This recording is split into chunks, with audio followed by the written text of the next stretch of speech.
بسم اللہ الرحمن الرحیم۔ السلام علیکم میری پیاری بہنوں اور بھائیوں، آج ہم آپ کو یہ بتائیں گے جھوٹ ہے ذلت و رسوائی کا نام۔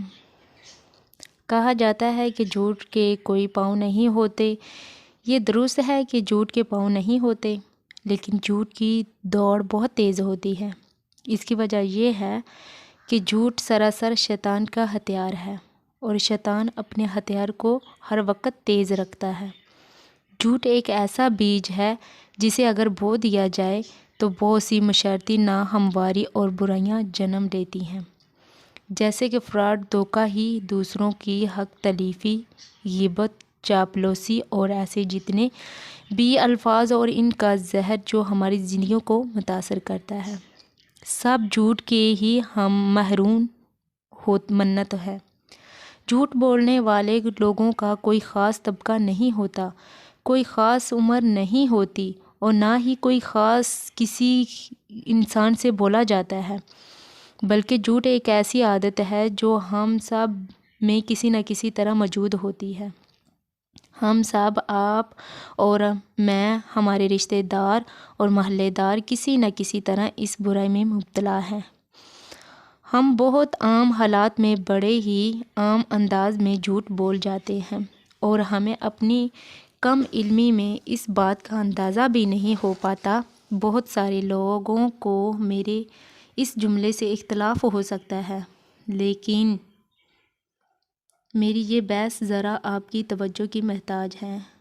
روزانہ ہم اپنے گھروں، سکولوں، کالجوں اور یونیورسٹیوں میں بہت آسانی سے چھوٹے چھوٹے جھوٹ بول جاتے ہیں جو ہماری نظر میں بالکل ہی بے ضرر ہوتے ہیں، لیکن ان چھوٹے سے چھوٹوں کے بڑے بڑے نقصان ہوتے ہیں۔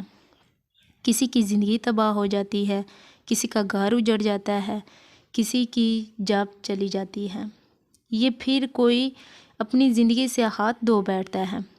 جھوٹ اور جھوٹے انسان کو بہت برا مانا جاتا ہے۔ ایک مسلمان کی حیثیت سے ہماری یہ ذمہ داری بنتی ہے کہ ہم جھوٹ سے گریز کریں۔ اسلام ایک ایسا مذہب ہے اور ہم اس مذہب کے پیروکار، تو پھر جھوٹ بولنے سے گریز کرنا ہماری اخلاقی ذمہ داری ہونے کے ساتھ ساتھ مذہبی بھی، اور اسلام میں قرآن اور سنت کی تعلیمات کی اہمیت سے انکار نہیں کیا جا سکتا۔ قرآن اور حدیث کی روشنی میں بھی بہت جھوٹ نہ بولنے کا حکم بہت واضح دیا گیا ہے، بلکہ ایک حدیث مبارکہ میں ہے تو یہاں تک کہا گیا ہے کہ مومن کبھی جھوٹا نہیں ہو سکتا۔ اس حوالہ سے قرآن کریم میں ارشاد بانی ہے کہ سچ کو جھوٹ کے ساتھ گڈ نہ کرو اور جان بوجھ کر حق بات کو نہ چھپاؤ۔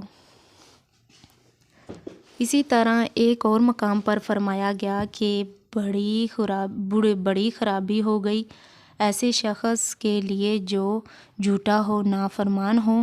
قرآن کریم میں ایک اور مقام پر ارشاد بانی ہے، بے شک اللہ ایسے شخص کو ہدایت نہیں دیا کرتا جو جھوٹا اور ناشکرا ہو۔ اس آیت کریمہ سے ہم یہ اندازہ لگا سکتے ہیں کہ جھوٹ کتنی بڑی برائی ہے اور اس کی انسانی زندگی پہ کتنے برے اثرات ہو سکتے ہیں، کہ اللہ تعالیٰ جو اپنے بندوں کو معاف کرنے کے لیے ہر وقت تیار رہتے ہیں، اس ایک گناہ کی وجہ سے اپنے بندے کو بے یار مددگار چھوڑ دیتے ہیں۔ ایک اور جگہ ارشاد بانی ہے، اے ایمان والو، اگر کوئی فاسق تمہارے پاس کوئی سی خبر لائے تو اس کی تحقیق کیا کرو، کہیں کسی قوم پہ بے خبری سے نہ جا پڑو، پھر اپنے کیے پر پشیمان ہونے لگو۔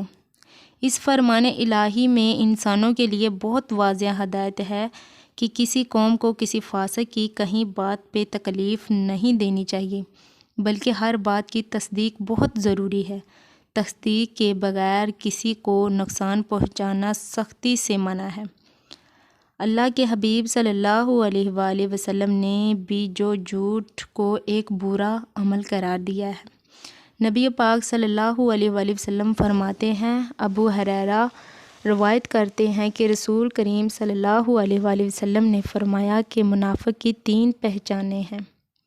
جب بولے تو جھوٹ بولے، اور جب وعدہ کرے تو وعدہ خلافی کرے، جب امین بنایا جائے تو خیانت کرے۔ مطلب جھوٹا انسان منافق کی فرصت میں ڈال دیا جاتا ہے۔ ایک اور حدیث ہے، عبد الرحمن بن ابی بکرہ رحمۃ اللہ علیہ اپنے والد سے روایت کرتے ہیں کہ نبی کریم صلی اللہ علیہ وآلہ وسلم نے 3 بار فرمایا کہ میں تم لوگوں کو سب سے بڑا گناہ نہ بتاؤں؟ لوگوں نے جواب دیا جی ہاں یا رسول اللہ صلی اللہ علیہ وسلم۔ آپ صلی اللہ علیہ وسلم نے فرمایا اللہ کے ساتھ کسی کو شریک بنانا، والدین کی نافرمانی کرنا، اور آپ صلی اللہ علیہ وسلم تکیہ لگائے بیٹھے ہوئے تھے، فرمایا کہ سن لو، جھوٹ بولنا، اور بار بار اس کو دہراتے رہیں یہاں تک کہ ہم نے کہا کاش آپ صلی اللہ علیہ وسلم خاموش ہو جاتے۔ اسلام میں سچ اور جھوٹ کو اچھائی اور برائی، حق کو باطل سے تعبیر کیا گیا ہے۔ حضرت عبداللہ رضی اللہ تعالیٰ عنہ